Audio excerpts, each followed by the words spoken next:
इधर देखो। अब बात आती है आपकी एक नए टॉपिक जिसमें हम पढ़ेंगे। सबसे पहले आपको पता है 3 चीजें होती हैं बेटा, एक होता है तत्व, एक होता है यौगिक और एक होता है मिश्रण। हाँ सर, इनके बारे में हमने सुना है पिछली कक्षाओं में, तत्व, यौगिक और मिश्रण। जिसमें हम सबसे पहले क्या पढ़ने जा रहे हैं आज? मिश्रण। इसको इंग्लिश में बोलते हैं बेटा मिक्सचर, MIXTURE, मिक्सचर। क्लियर कि मिश्रण होता क्या है? तो हम दो पदार्थों को आपस में मिला दें तो मिश्रण बन जाता है। तो हम यहाँ लिख सकते हैं मिश्रण की परिभाषा, दो या दो से अधिक भी हो सकते हैं, दो या दो से अधिक पदार्थों को अनिश्चित अनुपात निश्चित नहीं है, बस अनिश्चित है, कितना भी ले लो, थोड़ा बहुत ज्यादा किसी को भी कर सकते हो। अनिश्चित अनुपात में दो या दो से अधिक पदार्थों को अनिश्चित अनुपात में मिलाने पर बना पदार्थ, उनको मिलाओगे तो नया पदार्थ बन जाएगा, मिलाने पर मिश्रण कहलाता है। क्या कहलाएगा बेटा? मिश्रण कहलाता। क्या कहलाएगा बेटा?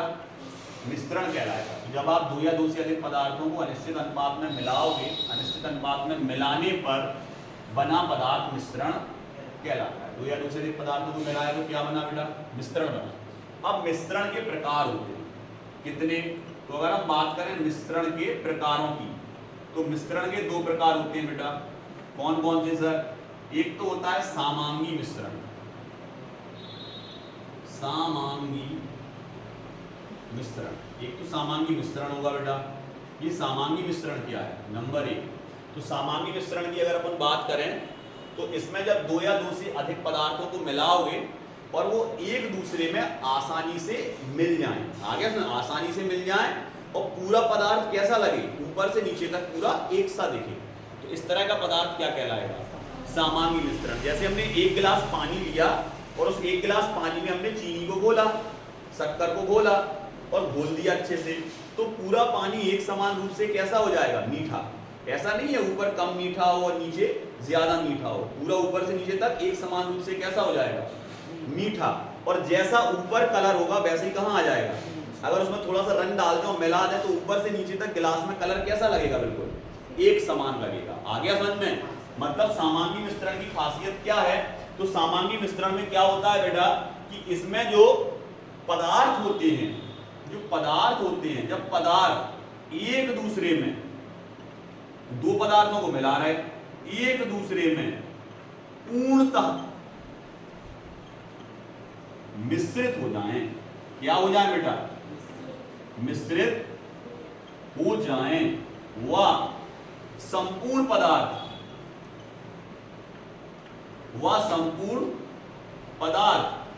एक समान दिखाई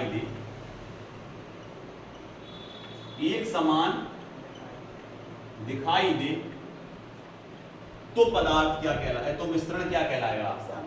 सामांगी मिश्रण। उदाहरण में क्या आ जाएगा? उदाहरण में आ जाएगा चीनी प्लस जल। जल में आपने चीनी को घोला, पूर्ण रूप से घुल जाएगी। नमक प्लस जल, नमक को पानी में घोलोगे आसानी से घुल जाएगा। कोई भी अम्ल को घोल रहे आप, अम्ल या क्षार को घोल रहे, वह क्षार, अम्ल व क्षार प्लस जल, लवण प्लस जल, किसी भी लवण को घोल रहे। आ गया समझ में? तो ये सब काय के उसमें आएंगे, ये सामांगी मिश्रण। और अधिकांशतः याद रखना है बेटा, अगर जल है और जल में किसी चीज को आप घोल रहे, अधिकांशतः, आ गया समझ में? और अगर वो अम्ल है, क्षार है या लवण है तो वो हमेशा सामांगी मिश्रण ही बनाएगा। कौन सा मिश्रण बनाएगा? सामांगी। क्योंकि अम्ल, क्षार और लवण ये जल में आसानी से घुल जाते हैं, तो ये हमेशा कौन सा मिश्रण बनाएंगे? सामांगी। अब हम बात करते हैं नंबर 2 पे, विषमांगी मिश्रण। तो बस इसके लिए वी और सा लग जाएगा। ये हो गया आपका विषमांगी मिश्रण। विषमांगी मिश्रण के लिए क्या हो जाएगा? जब पदार्थ एक दूसरे में पूर्णतः मिश्रित नहीं हो पाए, नहीं, आ गया समझ में? नहीं हो पाए, आ गया समझ में? हुआ संपूर्ण पदार्थ एक समान ना लग जाएगा, इसमें ना दिखाई दे, आ गया समझ में?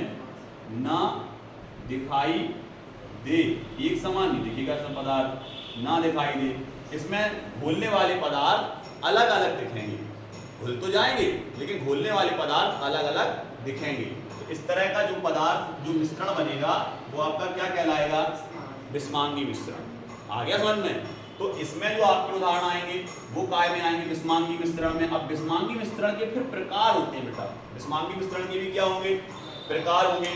लेकिन अगर हम बात करें कि कैसे, उदाहरण में हम क्या लिख सकते हैं, तो आप लिख सकते हो रेत प्लस जल। अगर आप जल में रेत को घोलोगे तो रेत के कण अलग दिखेंगे, घुल जाएंगे क्या पूर्णतः?